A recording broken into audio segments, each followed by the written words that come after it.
Such times.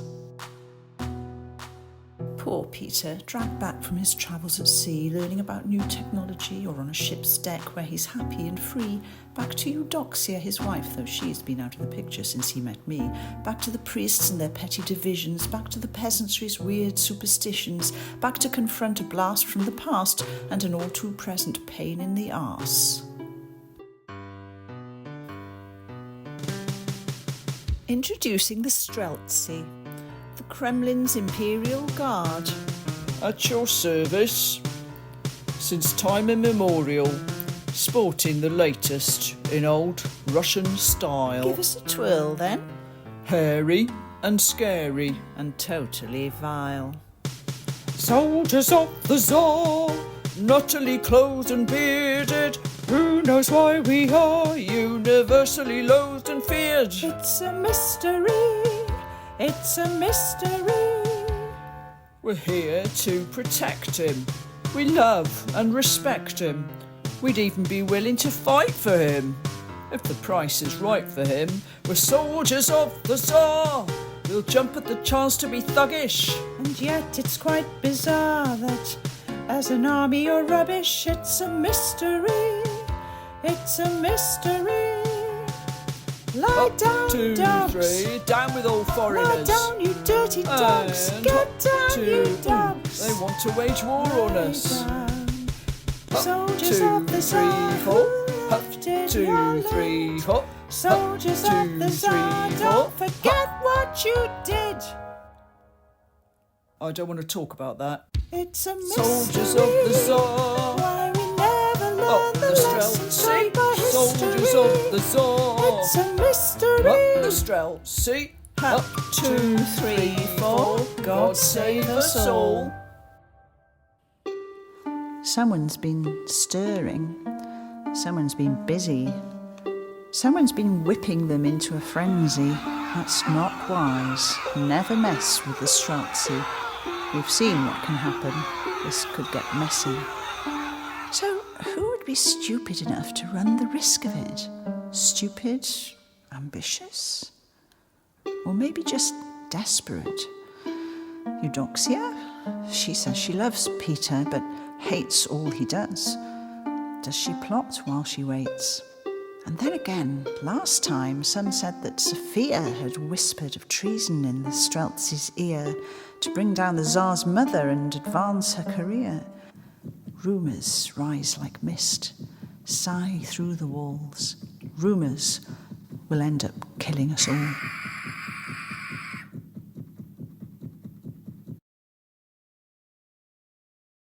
The Streltsy.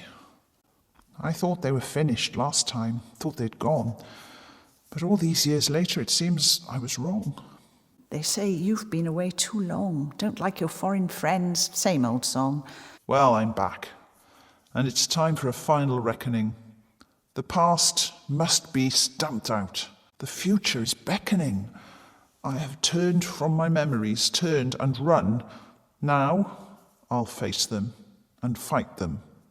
Now we will be done. Remember.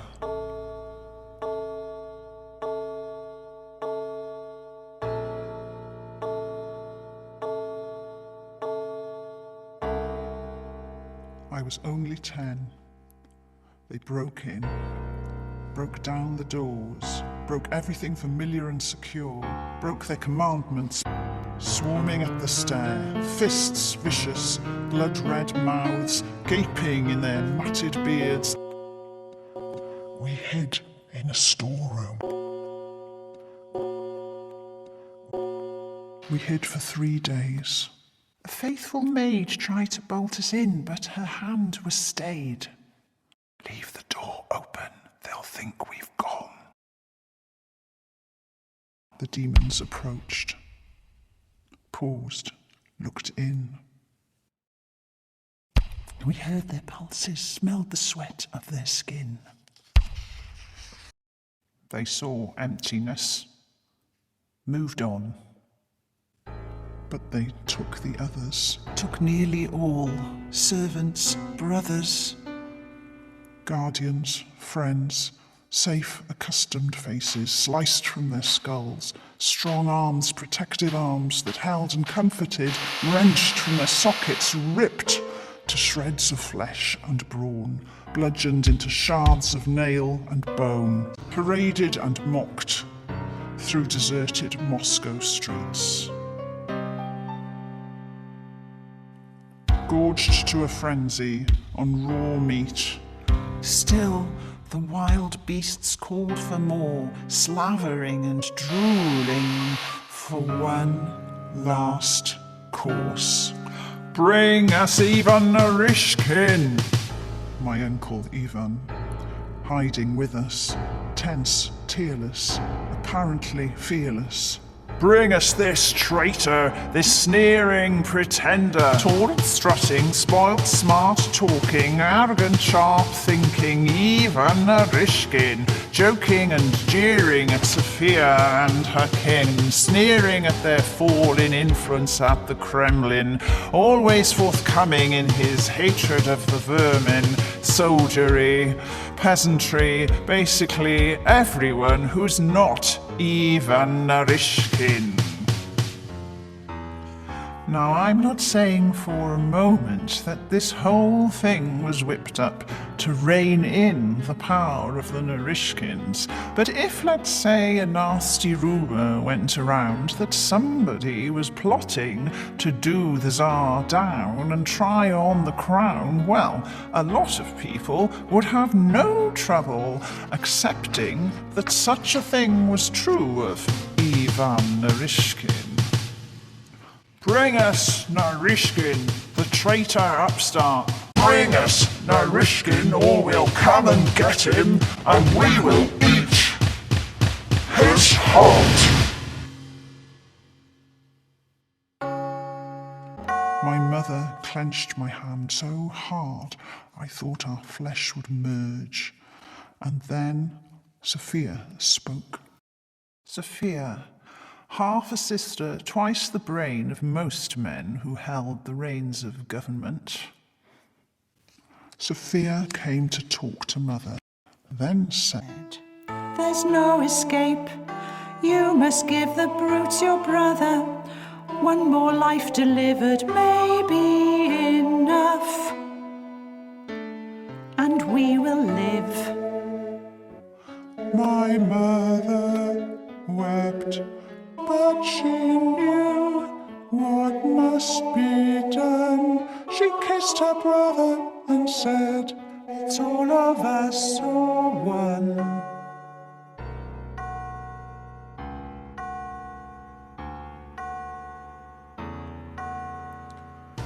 Ivan prayed, received his holy rites, and walked away.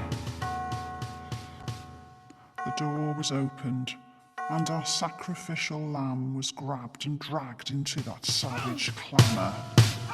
We heard it, that convulsion of calamity. Heard the infernal clap of thunder as the remorseless pulsing mob consumed its plunder and split his soul asunder.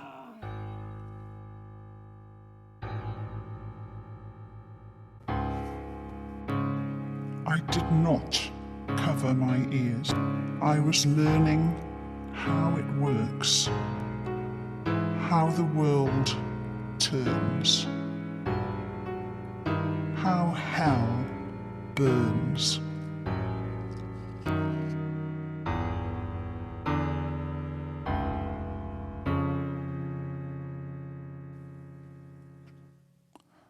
I was 10 years old. Remember. I was only 10. I thought I would never be happy again. I was powerless then, but I have grown. I have will. I have anger. All right, once and for all, let's be done. Round them up, every last one.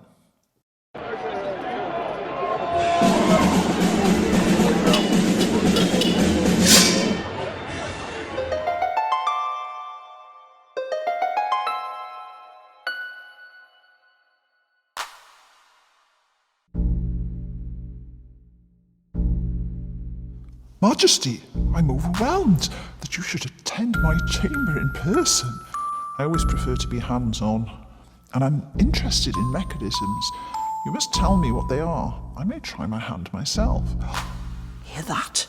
What an honour. Put to torture by the Tsar. 50 Struzzi have gone to the gallows. 1,000 more of their most stubborn fellows must linger until we wring out the secrets they keep. 1,000? Impossible. There are not enough racks in all Russia to break the noble Streltsys' backs. It has been a challenge, I'm not going to lie. Show me the best tools of your trade and explain their workings. I want to understand, to know the world around me, know how everything works, read every thought, every heart. See the snow is falling, cover in the ground. Hark, the frost is calling, there's no other sound. Soon, soon, we'll hear the birds of spring.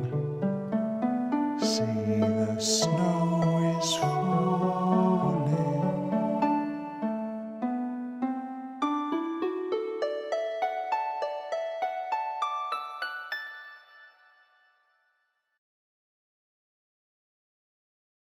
Sophia. Sire, I trust you're well.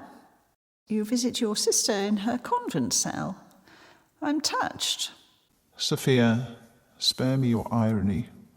But it's so many years since I had a chance. The nuns don't go much for badinage, and nuns are my company since you expelled me here and exiled my lover to hell. I had no choice. I was grown and ready for the crown. Your regency was done, but you would not step down. Oh, you always saw treason and plot everywhere, in your own shadows, in the thin air. I know my enemies. I have never been an enemy to you. I would dearly love to believe that's true. I come to ask that you reflect on the past and what we lost, and to bring you a reminder of the heavy cost of treason and plot, to supply a different view from your cell window. See? It will change again in due course, as time and nature work their slow way through flesh and bone. Look, see him sway in the breezes, hear his creaking serenade. Remember who wins when foolish battle games are played. Who's next in your great detoxing Tsar? Oh, of course. Hubby's home. Eudoxia. I'm your wife. You cannot suspect me of treason. You teach our son to shut his mind to progress and reason. Already he's steeped in ritual and superstitions. I refuse to have the future Tsar raised in such conditions. He's 8. He needs his mother's care. Alexis needs to learn how to be my heir. He will learn that from me. Go and let Russia be free. I will take this country by the scruff of her neck, drag her kicking and screaming to global respect. I will kick down the walls of stupidity and fear, show the world that the new Russia is here. You boyars, so-called nobles who dress like brutes, tear off those kaftans and belts and boots. Any savage who won't shave his chin will be taxed. Pride and dignity grow with a Russian's beard. You confirm what I know. Russians are weird. The good Lord Christ wore a crown of thorns, bore a cross of wood, a crosshatch of wounds on his bent and bare and spare-boned back, and look at you. cosseted, coddled, fleshed out, furred and matted crown that's toppled down your wobbling cheeks, catching your half-chewed meats and sweets, unpicketed, rippeted, sticketed, placketed, whacketed, slasheted, hacketed, looketed, off with that beard!